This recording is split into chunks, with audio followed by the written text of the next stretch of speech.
South India Shopping Mall, The Wedding Mantra, Sarikotta Wedding Collection, South India Shopping Mall. బాబాయ్ ఆయన call చేశారు నాకు. నేను ఎవ్వరికి ఏం ఎక్స్ప్లెనేషన్ ఇవ్వాలనుకోవట్లేదు అబ్బాయి, నీకు ఒక్కడికి నేను మాట్లాడాలనుకుంటున్నాను, నువ్వు ఇంటికి రా అబ్బాయి అన్నారు. ఎంత గౌరవం ఇచ్చి నాకు ఆ మాట చెప్తే నేను పరిగెత్తుకుంటూ వచ్చాను.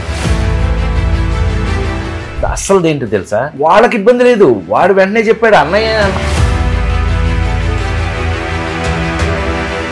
కానీ బాధపడ్డారా ఈసారి బాబాయ్? అంటే హట్ అయ్యా. ఎంత హట్ అయ్యాను అని అంటే, జీవితంలో ఇంకెప్పుడు కూడా ఎవరిని సింగులర్తో పిలవు. ఈ క్షణం నుంచి నీకు మాట ఇస్తున్నా, ఈ క్షణం నుంచి నా చివరి శ్వాస వరకు కూడా అందరినీ నేను ఎంత బాగా పోడాను. ఒక్కొక్కరిని ఫుల్ వీడియో చూస్తే తెలుస్తుంది, ముక్కలు చూస్తే తెలియదండి. ముక్కలు ఎవరికి కావాల్సిన ముక్కలు ఆడేసుకుంటే మనం ఏం చేయలేదు. కూతురు చనిపోయిన తర్వాత ఆయన కొంచెం మైండ్ అనేది అప్సెట్ అయిన మాట వాస్తవం. కానీ ఆ మధ్య ముందు డేవిడ్ వార్నర్ కూడా ఒక మాట అన్నారు.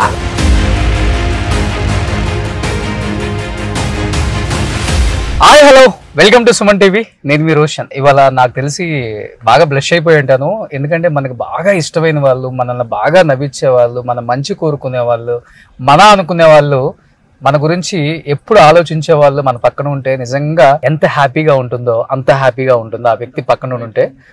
అంటే నాట్ ఓన్లీ నాకు, అంటే ఇండస్ట్రీలో ఉన్న ప్రతి ఒక్కళ్ళకి కూడా నీలో టాలెంట్ ఉంది, నువ్వు డెఫినెట్గా ఒక స్థాయికి వస్తావు, గో హెడ్, ఏదైనా నేను ఉంటాను వెనక అని చాలా మందికి భరోసా ఇచ్చి ఇండస్ట్రీలో ఇప్పుడు top directors, top heroes, top producers అని చెప్పుకునే ప్రతి ఒక్కళ్ళకి కూడా ఒక గాడ్ ఫాదర్ అనమాట. ఆ గాడ్ ఫాదర్ ఎవరో కాదు, నటకిరీటి రాజేంద్ర ప్రసాద్ గారు.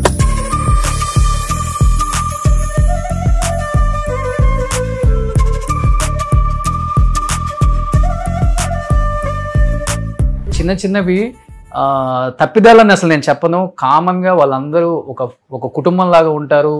అండ్ ఒక జర్నీ అనేది దాదాపు 40 సంవత్సరాలు, ఎన్నో కష్టాలు, నష్టాలు, సుఖాలు అవన్నీ పాలు పంచుకున్నారు. కాబట్టి ఆ ఫ్లోలో, అంటే ఎవ్వరు కావాలని అనరు, ఫ్లోలో ఒక ఫ్రెండ్షిప్, నా తమ్ముడు, నా ఫ్రెండ్, లేకపోతే నా బామర్ది, అంటే ఇండస్ట్రీలో ఎక్కువ అందరూ బావ అని పిలుచుకుంటారు, అన్న అని పిలుచుకుంటారు.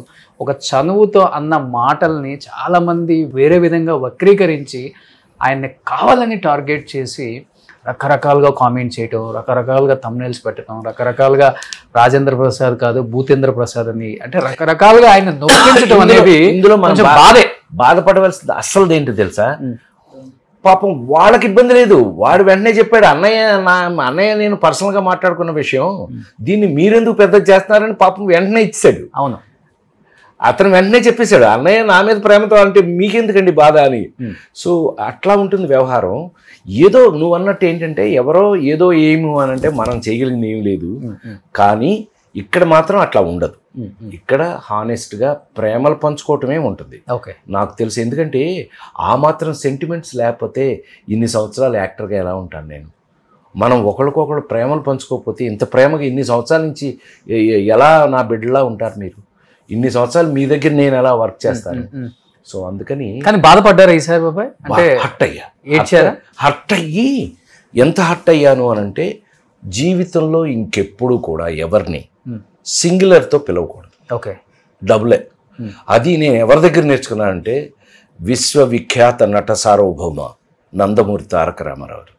ఆయన పిల్లలతో సహా, మాతో సహా కూడా మమ్మల్ని ఎవరిని నువ్వు అనేవారు కాదు, మీరు రండి, మీరు మీరు మీరు మీరు నేను ఈ క్షణం నుంచి నీకు మాట ఇస్తున్నా, ఈ క్షణం నుంచి నా చివరి శ్వాస వరకు కూడా అందరినీ మర్యాద ఇచ్చే మాట్లాడతాను. ఇంకో రకంగా జీవితంలో ఇంకెప్పుడు మాట్లాడు. I don't want. ఎందుకంటే మన వర్క్ మనకు ఉందండి, మనకి ఇదే పనే, ఇది మన పని కాదు కదా. ఎవడో ఏదో పని లేని వాళ్ళు ఏదో చేశారండి, ఏదో చేస్తాం, మీ మీద నా మీద మీకు కావాల్సిన క్యారెక్టర్లు, నేను ఎలా యాక్ట్ చేశాననే క్యారెక్టర్. మీరందరూ జీవితంలో ఎంతో పెద్ద పొజిషన్స్కి రావాల్సిన వాళ్ళు. ఇప్పుడు నేను మాట్లాడిన వాళ్ళు ఎవరన్నా కూడా వాళ్ళంతా నా ఫ్యామిలీ మెంబర్స్. అవును, ఒకడు అన్నయ్య అనేవాళ్ళు, ఒకడేమో ఏమన్నా ఏంటి. నేను ఇంట్రొడ్యూస్ చేసిన హీరోయిన్లు ఎట్లా ఉంటారు నాతో పర్సనల్ గా ఉన్నప్పుడు, పర్సనల్ గా కాల్ చేయడం జరిగిందా? ఆలి అన్న గానీ, వెంటనే జబల్పూర్ లో ఉన్నాడట. జబల్పూర్లో ఉండి నాకు ఫోన్ చేశాడు, అన్నయ్య నువ్వేమైనా ఫీల్ అవుతున్నావా? అవునరా చాలా ఫీల్ అవుతున్నాను నేను, ఎందుకు అట్లా జరిగింది ఏంటో అంటే, అన్నయ్య వాళ్ళ సంగతి నువ్వు వదిలి, నువ్వు మర్చిపో, నేనేమన్నా అనుకుంటే కదా నువ్వు ఫీల్ అవ్వాల్సింది. నేను ఆల్రెడీ దానికి స్పందన చెప్పేశాను. నేను ఇట్లా నాకు ఏమీ సంబంధం లేదు, ఆయన మా పెద్దోడు, నాకంటే పెద్దోడు అన్నయ్య. ఎప్పటి నుంచి నా చిన్నప్పటి నుంచి ఆయన నాకు వేషాలు, ఆయన సొంత సినిమాల్లో, నేను అప్పులప్పరం ఇలాంటి సినిమాలో నేను దగ్గరుండి మరీ అతని క్యారెక్టర్లు రాయించుకుని నా ముందు పెరిగిన వాళ్ళు వీళ్ళందరూ. చనువు ఉంటుంది ఒక మాట, ఏంటి అందరూ మా జిల్లాలో మరీ ఎక్కువ తెలుసా, కృష్ణా జిల్లాలో మరి అసలు వాడా అంటారు గబుక్కున కృష్ణా జిల్లాలో. అది అందులో ఓవర్ లవ్ అయిపోయింది అనుకో, ఇంక చచ్చింది ఏడ్రా ముండ ఏడి నాకు ఇలా మాట్లాడతారు. అది మాకు విపరీతమైన ప్రేమలు, అవి ఎక్కువైపోతే వచ్చే ప్రాబ్లం అది. సో అందుకని ఇవన్నీ ప్రాక్టికల్గా నిజమే. ఆ రోజున మొన్న జరిగిన ఏదైనా ఎవరైనా అనుకుంటే కూడా అది ఏంటంటే పర్సనల్ ఫంక్షన్ అనుకుని వచ్చాను నేను. బెజవాడ నుంచి వస్తున్నాను నాన్ స్టాప్గా. పర్సనల్ ఫంక్షన్ అనుకుని వస్తే తీరా చూస్తే ఇదంతా మొత్తం అంతా మీడియా కవర్డ్ అనేది తర్వాత తెలిసింది నాకు. అయ్యో అయితే జాగ్రత్తగా ఉండాల్సింది మనం. ఇంకెప్పుడు అంటే కెమెరాస్ ఉన్నాయని మీరు చూసుకోవాలా పెద్దగా? అసలు కెమెరా గురించి పట్టించుకోలే నేను. అర్థమైంది. ఎస్వి కృష్ణారెడ్డి నేను బొట్టు పెట్టి డైరెక్టర్ చేసిన ఒక వ్యక్తి బర్త్డే అని అంటే పైగా అందరూ నాతో పనిచేసిన నా బిడ్డలు అంటాడు. అందరూ నాతో పనిచేసిన వాళ్ళే, అందరూ ఒక ఫ్యామిలీలా ఉన్నారనుకుని రెచ్చిపోయాయి మైకులు తీసుకునేది. నేను ఎంత బాగా పొగిడాను ఒక్కొక్కడిని, ఎవరెవరు ఎంత బాగా పనిచేశారో పొగిడానుగా. నువ్వు అది ఫుల్ వీడియో చూస్తే తెలుస్తుంది, ముక్కలు చూస్తే తెలియదండి. ముక్కలు ఎవరికి కావాల్సిన ముక్కలు ఆడేసుకుంటే మనం ఏం చేయలేము. కానీ ఆ మధ్య ముందు డేవిడ్ వార్నర్ కూడా ఒక మాట అన్నారు కదా, అది కూడా వాడు ఫ్లోలో వచ్చింది. ఆ రోజును కూడా మీరు కావాలంటే నితిన్ అడగండి చెప్తాడు. హీరో నితిన్ని లేదు హీరోయిన్ని అడిగితే చెప్తారు. మేము అంత ముందే లోపల గోల చేసి వచ్చాం బయటికి, అలా వచ్చేసింది ఫ్లో. తర్వాత అది తప్పనే విషయం తర్వాత తెలుసుకున్నాము. ఏది ఏమైనానండి మనం ఇవాళున్న సోషల్ మీడియా అనండి, మీరు ఏదన్నా అనివ్వండి, ఇవాళున్న పరిస్థితుల్లో పాత రోజుల్లో ఉన్న ఎఫెక్షన్స్ చూపించుకునే అవకాశాలు అయితే లేవండి. అందుకని ఎవరి లిమిటేషన్లో వాళ్ళు ఉండటం బెటర్ అనేది నేను ఇప్పటికి నేర్చుకున్నటువంటి మంచి విషయం. ఓకే, కానీ బాబాయ్ ఒకటైతే చెప్పండి, బయట డేవిడ్ వార్నర్ అన్న దగ్గర నుంచి నిన్న కృష్ణారెడ్డి గారి ఫంక్షన్ వరకు రాజేంద్ర ప్రసాద్ గారిని అంటే మంచి మాట్లాడే వాళ్ళు ఉన్నారు, చెడు మాట్లాడే వాళ్ళు కూడా ఉన్నారు. అండ్ మంచి మాట్లాడే వాళ్ళు ఒకటే చెప్తున్నారు, కూతురు చనిపోయిన తర్వాత ఆయన కొంచెం మైండ్ అనేది మైండ్ లేదు ఏం లేదు, కానీ అప్సెట్ అయిన మాట వాస్తవం కాదని ఎవరంటారు. కన్న కూతురు 37 ఏళ్ళకి చనిపోయింది, దానివల్ల ఇబ్బంది పడుతున్నారు, అప్సెట్ అయిన మాట వాస్తవం. కానీ దాని నుంచి బయటకు వచ్చేసాం మనం. మీరు ఎందుకు రేపు రవితేజ నేను మాస్ జాతర అని ఒక సినిమా చేస్తున్నాం, మాస్ జాతర. మీరు ఆ సినిమా చూస్తే తెలిసిపోద్ది నేను ఎలా ఉన్నాను, ప్రస్తుతం ఎలా ఉన్నాను అనేది. తాత మనోడు ఇద్దరం అందులో నా సామిరంగా కొట్టేది, మనం సాయంకాలం మంది వేసుకుని కొట్టేసుకుంటాం ఇద్దరం, తాత మనవడు. ఎందుకంటే ఆయన పెంచింది వీడు. బ్రహ్మాండంగా రాయబడి బ్రహ్మాండంగా తీయబడుతుంది. రేపు థియేటర్లో మీరు అందరూ నవ్వి చచ్చిపోతారు, ఇంక గొడవలేదు. ఆ సినిమాలు వచ్చేస్తే ఇంకేముంటుంది అబ్బాయి, అసలు ఈయనకి ఇలాగే కావాలి మనం అంటారు. అదొకటి ఉంది డేంజర్. నన్ను అలాగే నేను అందులో నుంచి మారిపోయి నచ్చదు మీకు, అలా ఉండే అవకాశం లేదు. బట్ ఏది ఏమైనా మనం ఏంటో ఇవాళ మారిన ఈ మీడియా పరిస్థితులు ఏంటో తెలుసుకున్నాం. మనం తెలుసుకోవడం మంచిదేగా, దేవుడు అందుకే చేశాడేమో అలాగా. మీ జీవితంలో ఫస్ట్ టైం ఇదేనా? ఫస్ట్ టైం నిజమా లైఫ్ లో వచ్చి నేను మొత్తం డెసిషన్ తీసుకున్నాక. అసలు ఎవరిని నువ్వు అన్నగా జీవితంలో మీరే మీరు బిడ్డలైనా సరే మీరే. అది మనం let us try for it and be happy. మన పని మనం చేసుకుంటే ఆ గౌరవం మామూలే. అందులో నేను చేసిన వర్క్కి నాకున్న గౌరవం ఇండస్ట్రీలో డెఫినెట్గా ఉంది, అందులో అనుమానమే లేదు. అందుకే కదా నా కోసం ఎలా రాస్తున్నారు క్యారెక్టర్లు. ఇప్పుడుగా విన్నావు నువ్వు ఒక కథ చెప్పారు, వెళ్ళారు నాకు, నన్ను బేస్ చేసుకునే క్యారెక్టర్లు రాస్తున్నారు. షష్టిపూర్తి అంటే నాకే షష్టిపూర్తి. అవును, మీ కళ్ళ ముందు పెళ్లి దగ్గర నుంచి షష్టిపూర్తి దాకా ఒక జర్నీ చేసిన ఒక నటుడు. It's not a joke. Srirastu శుభమస్తులు స్టార్ట్ చేసాం అప్పుడు మనం. బాపు గారు, కేవి మహాదేవన్ గారు, మహానుభావుల బాపు రమణలు అందరూ. ఇవాళ ఇళయరాజా గారు, నిన్న ఇళయరాజా గారు ఎంత ప్రేమించాడు. నీకు ఆ ఫోటోలు అవి ఇచ్చి ఉంటాను, లేకపోతే తీసుకుని వెయ్యి. ఆయన అసలు ఆయన బర్త్డే నేను కేక్ పెడతాడే ఉండరా, ఆయన ఒరే అంటాడు లేడీస్ టైలర్ దగ్గర నుంచి నన్ను ఆప్ చేసి ఆయన నాకు పెడుతున్నారు కేక్. మీకు ఆ ఫోటోలు అవన్నీ ఉన్నాయి, చూడొచ్చు మీరు. సో ప్రేమలకి ఏం ప్రాబ్లం లేదండి, కావాల్సినంత ప్రేమలు నాకు దొరుకుతున్నాయి. నేను అందుకే అన్నానే, నాకు ఫ్యాన్స్ లేరు, ఓన్లీ ఫ్యామిలీ మెంబర్స్. సో మీరందరూ నా ఫ్యామిలీ మెంబర్సే.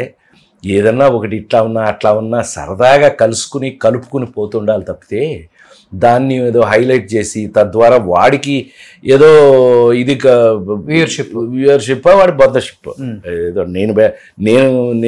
నేను మంచివాడిని కాదు అంటే వాడికి వచ్చే వ్యూయర్షిప్ ఏంటో నాకు అర్థం కాదు. మనం మంచివాళ్ళు అంటేనే కదా ఇంకా మంచి సినిమాలు చూసేది.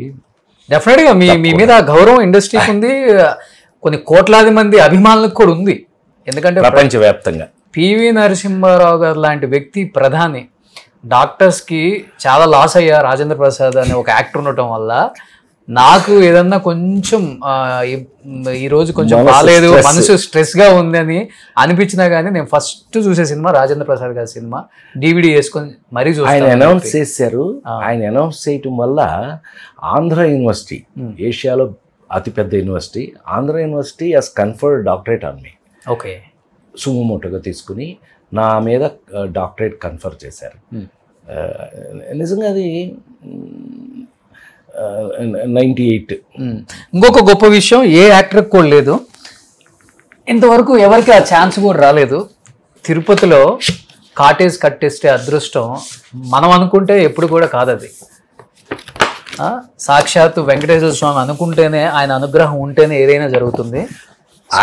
ఆయన భిక్ష వేస్తేనే, ఆయన భిక్ష వేయకపోతే ఎవ్వరూ ఆయన దగ్గర తోకలు జాడించే అవకాశం లేదు. రాజేంద్ర ప్రసాదం అంటే తినేది. ఎవరు పెట్టారు ఈ పేరు? నేము డాక్టర్ సి నారాయణ రెడ్డి గారు. నేము అయ్యో గురుగారు మన డిప్యూటీ స్పీకర్ రఘురామకృష్ణరాజు గారి ఇంట్లో అందరం భోజనం చేస్తున్నప్పుడు గురుగారు మా బాబాయ్ కష్టపడి, రఘురామకృష్ణరాజు కూడా నీలాగే బాబాయ్ మా బాబాయ్ కష్టపడి అంటే ఈ ఇండియాలో ఉన్న రిచ్ ఫెలోస్ అందరూ కడతారండి, కానీ మా బాబాయ్ ముఖానికి రంగేసుకుని ఆ డబ్బులతోనే అతను కష్టపడి కాటేజ్ కడుతున్నాడు, మీరు ఏదైనా పేరు సజెస్ట్ చేయండి అని అంటే కనుక అప్పుడు సీనారాయణ రెడ్డి గారు ఎక్కడో దాకా ఎందుకు, ప్రసాద్కి చాలా ఈజియెస్ట్ పేరు పెట్టచ్చు, రాజేంద్ర ప్రాసాదము. ప్రాసాదం అంటే కోట.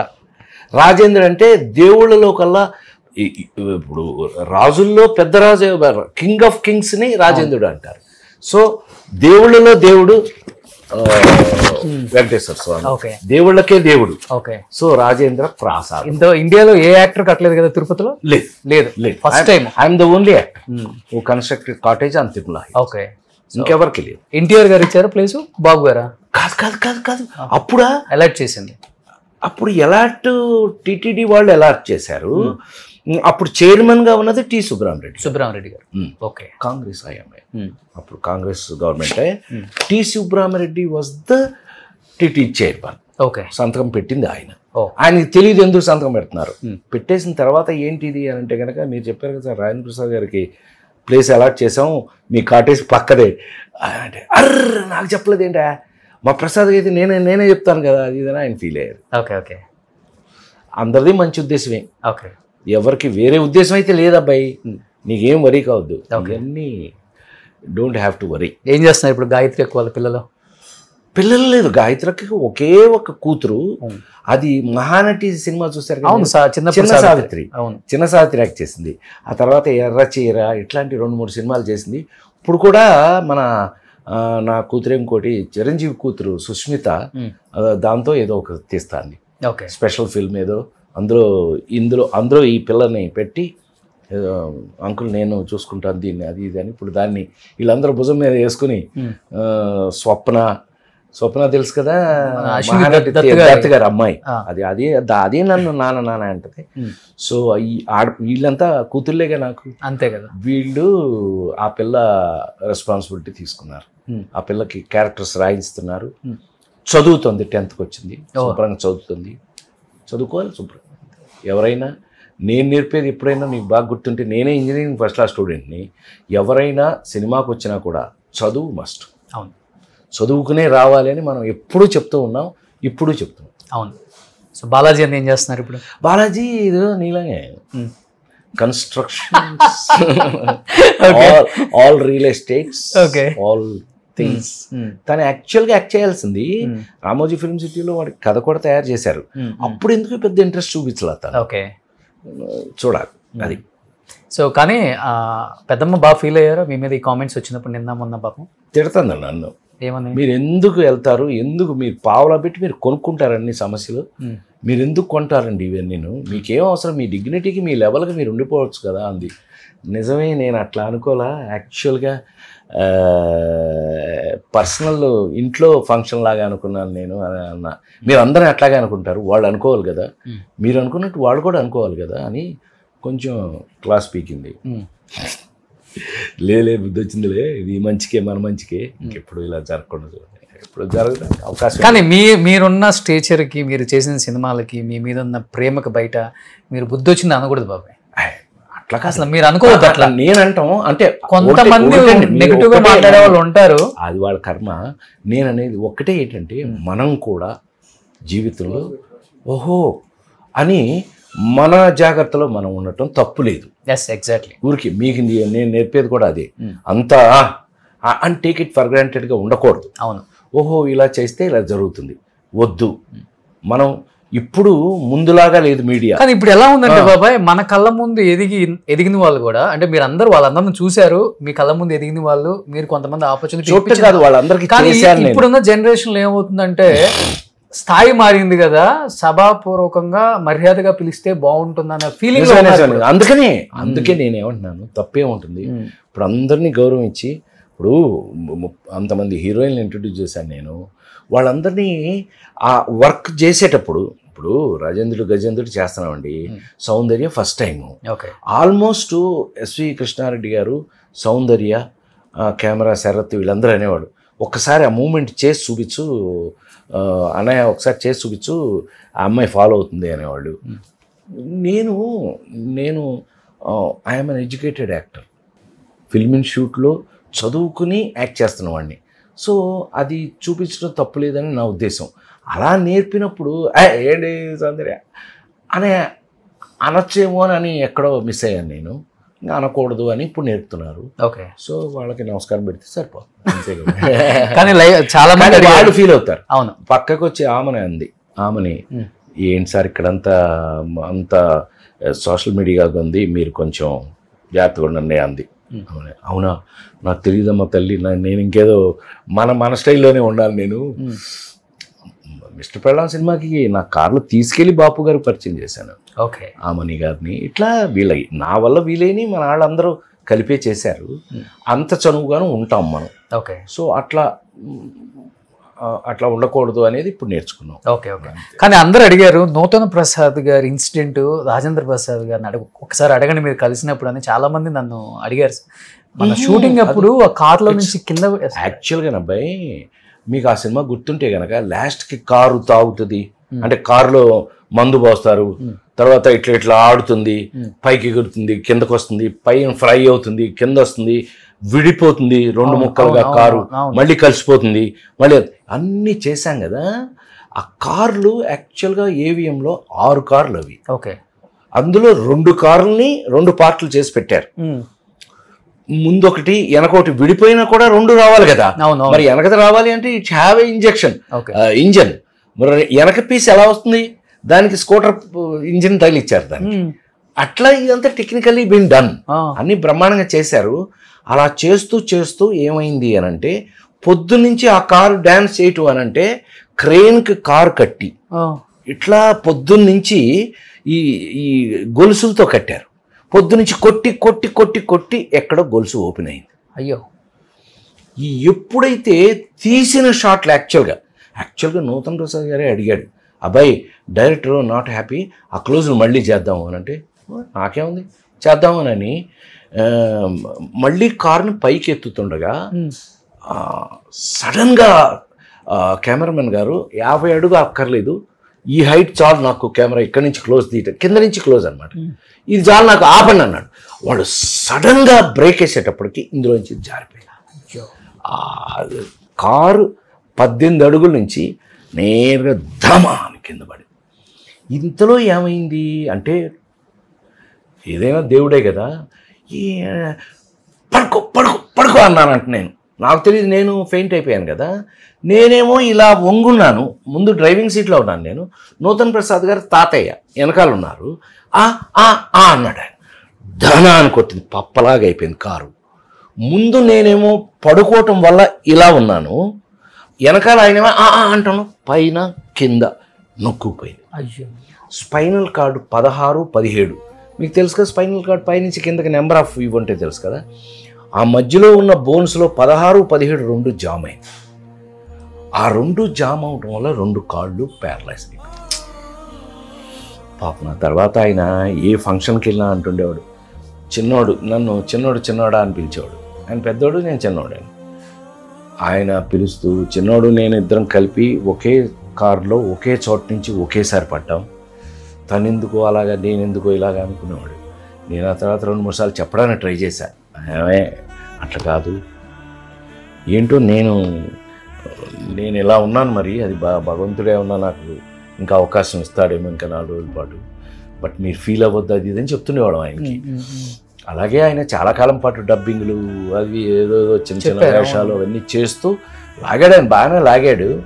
ఆ తర్వాత యాక్సిడెంట్ కదా, లాగలేకపోయాడు, ఆయన వెళ్ళిపోయాడు. ఇలా చాలా ఇన్సిడెంట్లు మీ లైఫ్లో చెప్పుకుంటూ పోతే నేను ఎన్నో ఫేస్ చేశాను. ఎందుకనంటే చిన్న బడ్జెట్లో పెద్ద హిట్లు చేశాను. ఇంకొకటి రెమ్యునరేషన్ కూడా ఎప్పుడు డిమాండ్ చేయని ఏకైక హీరో, సపోర్టింగ్ యాక్టర్, కమెడియన్ ఎవరైనా ఉన్నారంటే అది రాజేంద్ర ప్రసాద్ గారు. చాలా సింపుల్, అందుకనే లైఫ్ కూడా ఇంత సింపుల్గా ఉంది. చిన్న చిన్న ఇల్లులో నా మీద కూడా డబ్బులు కంప్లైంట్స్ ఎప్పుడు లేవు. ఎవరిని డిమాండ్ ఉన్న రోజులు కూడా మళ్ళీ సూపర్ డూపర్ హిట్లు సంవత్సరానికి 12 రిలీజ్ అయితే 500-600 రోజులు ఆడే రోజుల్లో కూడా నాకు అసలు తెలియదు నేనేం తీసుకుంటున్నాను. నమ్మి తీరాలి. నేను ఎంత రెమ్యునరేషన్ చేసినా నాకు తెలియదు. అప్పుడు ఎవరు చూసేవాళ్ళు అప్పుడు అంతా? మా మేనల్లుడు ఒకడు ఉండేవాడు. ఓకే, మేనల్లుడు ఉండేవాడు. వాళ్ళు ఎస్పి వెంకన్న బాబు గారని ఒక ఆయన డేట్లు చూసేది ఆయన. అప్పుడు ఏంటండి, కృష్ణ గారి దగ్గర నుంచి, చిరంజీవి దగ్గర నుంచి, శ్రీదేవి దగ్గర నుంచి నా వరకు అందరికీ ఆయనే డేట్లు చూసేవాడు. అల్లు రామలింగయ్య గారు, సత్యనారాయణ గారు, గుమ్మడి గారు, అందరికీ డేట్లు ఆయనే చూసేవాడు. సో ఆయన ఒక్కడి దగ్గరికి వెళ్తే అందరూ అడ్జస్ట్ అయిపోయి అలాంటిది వర్క్ చేసాము. నాకు ఎప్పుడు అప్పటి నుంచి ఇప్పటి వరకు కూడా నువ్వు చూస్తున్నావు, నేను కళ్ళ ముందు చూస్తున్నావు. ఇందాక కథ చెప్తున్నప్పుడు కూడా ఈటీవీ నుంచి వచ్చి కథ చెప్పారు కదా, పని చేయాలి, వర్క్ చేస్తే నీ లైఫ్ హ్యాపీగా ఉంటుందని నాకు అప్పటికి ఇప్పటికి అదే నమ్మకం. అలాగే పని చేయాలి. భయం ఉంటుంది కదా బాబాయ్, ఎక్కువ రెమ్యునరేషన్ అడిగితే అవకాశాలు తగ్గుతాయేమో, ఎవరేమో పిలవరేమో అని. ఏది అప్పట్లో హీరోగా ఒకవేళ నేను రేటు పెంచేసాను అనుకో, అంటే ఇప్పుడున్న హీరోలంత ధైర్యం నాకు లేదు అప్పట్లో అనమాట. ఒకవేళ పిలవకపోతే, సినిమాలు రాకపోతే మనం ఏమైపోతాం, భయం. అందుకని ఏదో ఒకటి అడ్జస్ట్ చేసుకుంటూ నెంబర్ ఆఫ్ ఫిల్మ్స్ చేసుకుంటే, ఇవాళ మరి మీకు టీవీలో ఆదివారం అయ్యేటప్పటికి నా సినిమా వేసేస్తున్నారు అంటే కారణం నెంబర్ ఆఫ్ ఫిల్మ్స్ ఉండడం వల్లే. అందులో ఉన్నాయి కదా బోర్డు అన్ని, అందుకని అందులో నుంచి 2-3 తీసి, సో నెంబర్ ఆఫ్ ఫిల్మ్స్ మనకు కంటిన్యూస్గా వేయటం అది నిజంగా అదృష్టం. ఓకే, మనకి మీతో ఇప్పుడు టీవీలు వచ్చేసి తర్వాత ఓటీటీలు వచ్చేసినా కూడా ఇంకా నాకు అవకాశాలు రావడం నా అదృష్టం కాదు, మీ అందరి ప్రేమ వల్ల మనం వీఆర్ కంటిన్యూడ్. అంటే మీ గొప్పతనం చెప్పాలి అంటే ఒకే ఒక మాటలో చెప్పొచ్చు, ప్రభాస్ గారు చాలా తక్కువ బయటికి రావటం, ఇండస్ట్రీలో చాలా తక్కువ రారు. అలాంటిది వాళ్ళ పాప చనిపోతే రాజేంద్ర ప్రసాద్ గారిని పర్సనల్గా ఇంటికి వచ్చి కలిసిన విషయం అందరికీ తెలిసిందే. ఆయన అంటే ఎంత ప్రేమ, ఎంత గౌరవం. ఆయన పెద్ద ఫ్యాన్ నాకు. ప్రసాద్ నాకు బోరు కొడితే మీ సినిమా చూసేస్తానండి అని మంచి గోదావరి భాషలో చెప్తాడు. ఓకే, ప్రభాస్ అలాంటిది బాబాయ్ దగ్గరికి వచ్చి లవ్లీ పర్సన్, ఆయన ఓదార్చి ధైర్యం చెప్పి వెళ్ళారు. తెలుసా, మహేష్ ఫ్యామిలీతో సహా వచ్చాడు. నాగార్జున అసలు పక్కింటాడని కూడా ఎదురు వేటి చూడ్డట, నాగార్జున వచ్చాడు.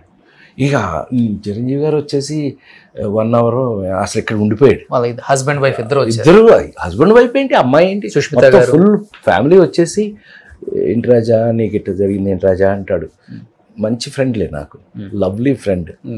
తను అసలు లెగవలా, ఏంటబ్బాయి ఏదైనా భోజనం చేస్తాడు లేసే అంటే, ఏంటి రాజా అది నా కూతురు కదా, నేను ఉంటా అని ఉన్నాను. అది ఫ్రెండ్షిప్. కానీ ప్రభాస్ గారు వచ్చినప్పుడు ధైర్యం బాగా వచ్చింది. ఎంత సార్ మీరు మాకు కావాలి, ఎంత మాట అన్నాడు తెలుసా ప్రభాస్, మర్చిపోలేను ఇప్పటికీ నేను. ఏంటి మీరేమైనా డల్ అవుతున్నారా, ఈ మన చేతిలో అంత దేవుడు, మీరు మాత్రం తగ్గద్దు, మీరు మాత్రం డల్ అవ్వద్దు, మీతో మాకు చాలా పని ఉంది, మీరు హుషారుగా ఉండండి ప్లీజ్, ఏం చేస్తాం ఇట్లా జరిగింది అన్నాడు, మీరు మాత్రం తగ్గద్దు దిగొద్దు అంటున్నాడు. ప్రేమ, లవ్. అల్లు అర్జున్ వచ్చాడు, వెంకీ వచ్చాడు, అందరూ వచ్చారు, ఆల్మోస్ట్ అందరూ వచ్చారు. కానీ చెప్పాలంటే ప్రభాస్ గారితో మీరు పెద్ద సినిమాలు కూడా చేయలేదు. నేను ప్రభాస్తో నేను అసలు చేయలే, ఒక్కడ కూడా చేయలే. మొన్న కలికి చేసాం కానీ నాది వేరే, తను వేరే, కలిపి చేయలే ఇప్పుడు. కానీ జమ్ of a person, lovely film. అందరూ వచ్చారు, అందరూ ఒక ఫ్యామిలీ లాగా. నాకు అప్పుడు అర్థమైంది అబ్బాయి, నిజంగా చెప్తున్నా, సినిమా ఇండస్ట్రీలో నా మీద ఉన్న ప్రేమ మా అమ్మాయి చనిపోయినప్పుడు చూశాను నేను. బా అందరూ వచ్చారు, ఆల్మోస్ట్ ఇండస్ట్రీ మొత్తం వచ్చారు. ఎంత ఆశ్చర్యం, ఇండస్ట్రీ మొత్తం వచ్చారు. నేనైతే ఎంత ఆశ్చర్యపోయాను. లాస్ట్ అండ్ ఫైనల్గా చెప్తున్నాను, బాబాయ్ కాల్ చేసినప్పుడు కూడా ఆయనే కాల్ చేశారు నాకు. నిజంగా నేను నా కుటుంబం నా వాళ్ళు అనుకున్న చనువుతో మాట్లాడాను, కానీ ఇది ఇంత వైరల్ చేస్తారు, ఇప్పుడున్న టెక్నాలజీ ఎట్లా ఉందని నాకు తెలియదు. 50 సంవత్సరాల ఇండస్ట్రీ ఎలా అనుకునే వాళ్ళం, అదే స్టేజ్ మీద కెమెరాలు లేవు, లేకపోతే ఇంత మీడియా ఉందని. సో ఇప్పుడున్న వాళ్ళు పెద్దగా ఫాలో అవ్వరు, వాళ్ళు ఉన్న బిజీలో వాళ్ళు ఉంటున్నారు. నేను ఎవ్వరికి ఏం ఎక్స్ప్లెనేషన్ ఇవ్వాలనుకోవట్లేదు. అబ్బాయి నీకు ఒక్కడికి నేను మాట్లాడాలనుకుంటున్నాను, నువ్వు ఇంటికి రా అబ్బాయి అన్నారు. ఎంత గౌరవించి నాకు ఆ మాట చెప్తే నేను పరిగెత్తుకుంటూ వచ్చాను. మీరేం తప్పు చేయలేదు బాబాయ్, మీరు క్యాజువల్గా ఫ్యామిలీ లాగా మాట్లాడారు, అది వేరే విధంగా వక్రీకరించారు కొంతమంది, కాబట్టి అలా అయింది. దీన్ని మీరు పెద్దగా మైండ్కి తీసుకోవద్దు, చాలా అంటే చాలా లైట్ తీసుకోండి, యాజ్ యూజువల్గా ఉండండి, ఎప్పుడులాగే ఫంక్షన్స్కి రండి. ఆయన అన్నారు, నేను ఇంక ఒక్క ఫంక్షన్కి కూడా అడుగు పెట్టను, నేను ఇంట్లో నుంచి అడుగు పెట్టను, షూటింగ్కి వెళ్తారు, మీరు రాకపోతే ఆ వినోదం ఉండదు, మీరు మాట్లాడుతుంటే ఒక హ్యాపీనెస్ ఉంటుంది అందరికీ, ఆ క్రూ అండ్ కాస్ట్ అందరికి కూడా. మీరు రండి, మీరు ఎవరో ఏదో అన్నారని రాకుండా ఉండొద్దు అని చెప్పేసి నేను ఫస్ట్ చెప్పి నేను వస్తున్నాను ఇంటికని ఈరోజు పొద్దున్నే వచ్చాను. బాబాయ్ హ్యాపీగా ఉండండి, మీరు హ్యాపీగా ఉంటే కొన్ని కోట్ల మంది హ్యాపీగా ఉంటారు. సినిమాలలో మీలాగా నవ్వించే హాస్య నటులు ఎవరు లేరు, మిమ్మల్ని రీప్లేస్ చేసే వాళ్ళు కూడా రాలేరు, ఎందుకంటే అంత గొప్ప జర్నీ చూశారు మీరు. నా అవకాశం ఉన్నంత వరకు మాత్రం నేను మీ అందరికీ ఉపయోగపడ్డాను, అంతవరకు నిజం. ఇప్పుడు ఆయనకి షూటింగ్ ఉంది 2కి, అయినా కానీ కొంచెం హడావుడిగా చేశారు. నెక్స్ట్ మూవీకి మంచి ప్రమోషన్ ఇంటర్వ్యూలో బాబాయ్ విశేషాలు, 50 సంవత్సరాల సినిమా జీవితం, కొన్ని వందల సినిమాలు, కొన్ని వేల అవార్డులు, ఎన్నో కష్టాలు, ఎన్నో సుఖాలు అన్నీ ఆ ఇంటర్వ్యూలో హ్యాపీగా మీ అందరికీ ఆయన షేర్ చేసుకునే ఒక మంచి ఇంటర్వ్యూ త్వరలో మేము చేయబోతున్నాం. And thank you so much. Love you. Suman టీవీలో మీ పర్సనల్ అండ్ బిజినెస్ ప్రమోషన్స్ కోసం కింది నెంబర్కి కాంటాక్ట్ చేయండి.